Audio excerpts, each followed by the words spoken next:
अस्सलाम वालेकुम। सुई गैस के नरखों में 67% इजाफे से अभी क्या सिचुएशन बन चुकी है।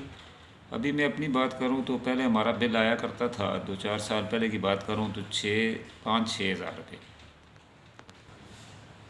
फिर यूँ हुआ कि थोड़ी सी गैस महंगी हुई तो और ज़्यादा बढ़ने लगा, करते करते 13 से 14 हज़ार रुपये मकसद माहाना पे आ गया। लेकिन वो भी सर्दियों में चले हीटर चलता है, बाकी चीज़ें होती हैं, इंसान मानता है यार चलो अखराजात हैं। लेकिन वही बिल अब इस महीने हमारा है 52,000 एस बिल जो आया है। वो होता है बेसिकली इंडस्ट्रीज़ की, जो किसी ने कोई फैक्ट्री वगैरह लगाई हो तो चलो उसको मानते हैं कि चलो ठीक है भाई, उसने उससे कुछ आमदन भी ली है। लेकिन जहाँ तक हम घरेलू बात करें तो घरेलू में हमने कौन सी इंडस्ट्री लगाई हुई है। इस दफ़ा तो ना उस तरह से सर्दी पड़ी कि हीटर वगैरह लगे, ना कुछ और। जस्ट एक दो चूल्हे अगर किचन के इस्तेमाल के लिए यूज़ होते हैं तो उसमें 52,000 बिल। अब हमें ये बताया जाए कि हम वो किस तरह से पे करें। इतनी तो आमदनी नहीं है, हमारी इंडस्ट्री होती, कोई बात होती तो फिर तो बंदा बात करता, वो भी अच्छा लगता है। चलो ठीक है जी, 52,000 अगर हमने खर्च की है तो उसके बदले हमने आमदन भी ली है। तो यही हिसाब तकरीबन देखा जाए तो पूरे मुल्क का यही सिचुएशन बनी हुई है।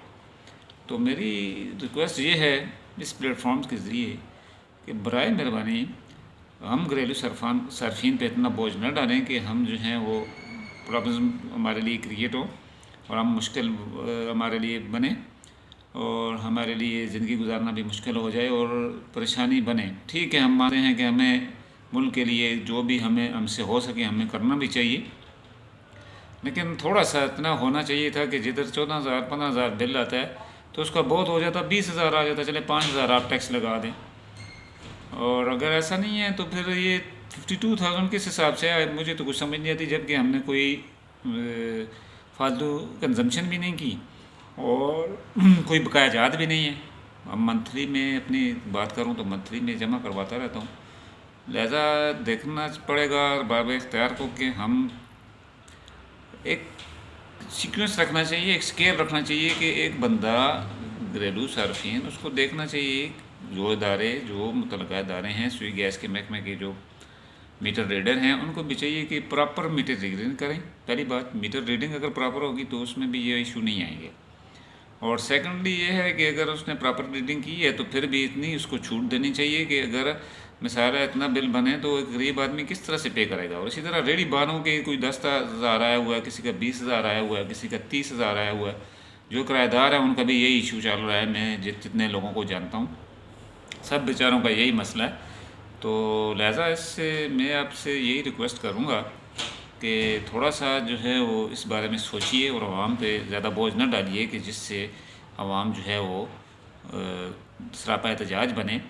तो लिहाजा मैं सबसे ये रिक्वेस्ट करूँगा, जितने भी मेरे दोस्त मुझे सुन रहे हैं, जो मेरे फॉलोअर हैं सारे जो कि सारे इस वीडियो को शेयर करें ताकि जो है हमारे अरबाब इख्तियार तक हमारी आवाज़ पहुंच सके। और अपने कमेंट में भी अपनी राय का इज़हार ज़रूर कीजिएगा। जहाँ जहाँ से आप मुझे सुन रहे हैं सारे अपने अपने राय कमेंट में दीजिएगा ताकि जितनी हमारी आवाज़ ज़्यादा बुलंद होगी और जितने हम ज़्यादा लोगों के तो हमें ज़्यादा फ़ायदा होना है और हमारी बात सुनी भी जाएगी।